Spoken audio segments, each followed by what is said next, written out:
নমস্কার বন্ধুরা, আজকে আমি একদম অল্প সময়ে আপনাদের মাত্র 15 মিনিটে সুজি দিয়ে ইডলি বানিয়ে দেখাবো।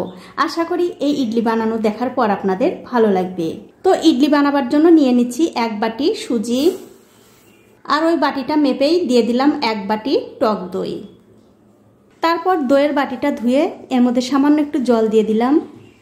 এবারে সব কিছু একটু ভালো করে মিশিয়ে নিতে হবে। দেখুন সব কিছু কিন্তু আমি খুব ভালো করে মিশিয়ে নিয়েছি। তাই বন্ধুরা, আমার মনে হচ্ছে এই ব্যাটার একটুখানি ঘন হয়ে গেছে। এত ঘন কিন্তু রাখা যাবে না, তার জন্য আরও একটুখানি জল আমি দিয়ে দিলাম। মানে এখানে আমি হাফ বাটিরও কম জল দিয়ে দিলাম। তারপর এই জলের সঙ্গে এই দই আর সুজিটা আবারও খুব ভালো করে মিশিয়ে নিতে হবে। তবে বন্ধুরা, এই ব্যাটারটা কিন্তু খুব একটা পাতলা করা যাবে না, একটু ঘনর দিকেই রাখতে হবে। দেখুন অল্প অল্প করে জল দিয়ে খুব সুন্দর একটা ব্যাটার কিন্তু আমি তৈরি করে নিয়েছি। ঠিক এরকম ব্যাটারটাই করতে হবে। এখন একটা ঢাকা দিয়ে এই ব্যাটারটা আমি 15 মিনিট রেখে দেব। এখন আমি ইডলিগুলো খাওয়ার জন্য একটা চাটনি বানিয়ে নেব।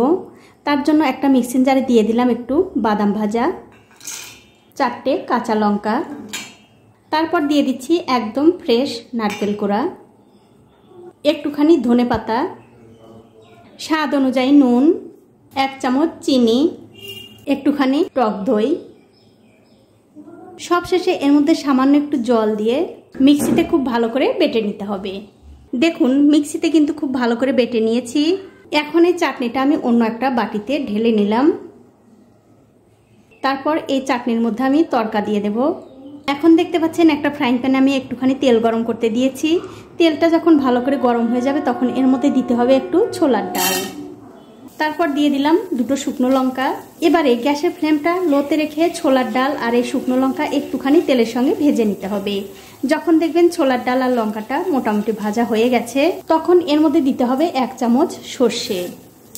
যখন দেখবেন এই সর্ষেটা ফাটতে শুরু করেছে তখন গ্যাসের ফ্লেমটা বন্ধ করে দিয়ে এর মধ্যে দিয়ে দিচ্ছি একটুখানি কারি পাতা। এবারে কারি পাতাটা এই ফোড়নের সঙ্গে একটু ভালো করে ভেজে নিতে হবে। দেখুন ভালো করে কিন্তু ভাজা হয়ে গেছে। এবারে যে চাটনিটা আমি বানিয়ে রেখেছিলাম সেই চাটনির মধ্যে গরম গরম দিয়ে দিতে হবে। তারপর একটা চামচ দিয়ে ভালো করে মিশিয়ে নিলেই কিন্তু এই চাটনিটা খাওয়ার জন্য একদম রেডি হয়ে যাবে। দেখুন চাটনি কিন্তু রেডি হয়ে গেছে। এবারে যে ব্যাটারটা আমি করে ঢেকে রেখেছিলাম তার উপর থেকে ঢাকাটা তুলে নিলাম। তুলে নিয়ে এর মধ্যে দিয়ে দিচ্ছি 1 প্যাকেট ইনো, আর দিয়ে দেব স্বাদ অনুযায়ী নুন। তারপর সামান্য একটু জল দিয়ে এই ইনোর সঙ্গে ব্যাটারটা আবার খুব ভালো করে মিশিয়ে নিতে হবে।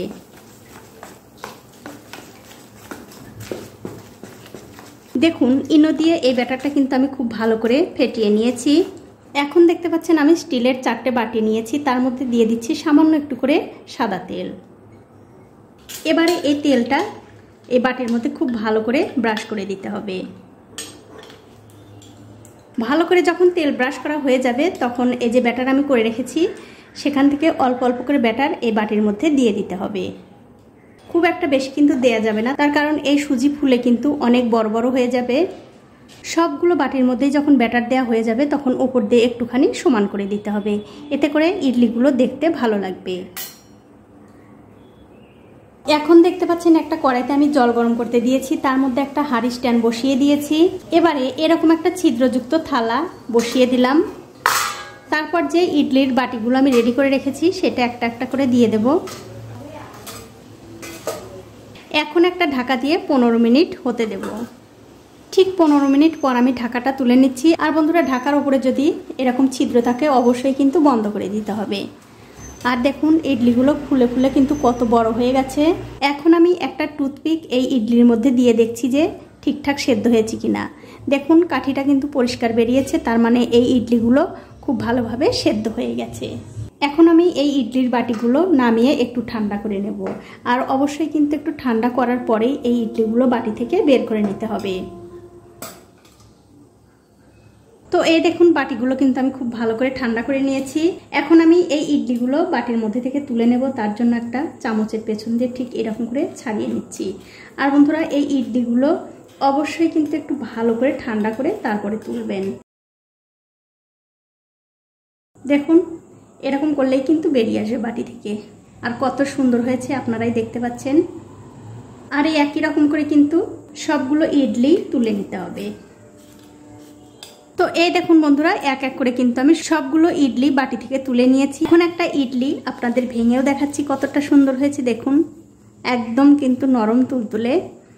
আর এই ইডলিগুলো এরকম নারকেলের চাটনি দিয়ে খেতে দুর্দান্ত লাগে। অবশ্যই আপনারা একদিন হলেও বানিয়ে খেয়ে দেখতে পারেন। তো বন্ধুরা, আমার আজকের এই ইডলির রেসিপিটা আপনাদের কেমন লেগেছে? যদি ভালো লেগেই থাকে অবশ্যই একটা লাইক, কমেন্ট আর শেয়ার করতে ভুলবেন না।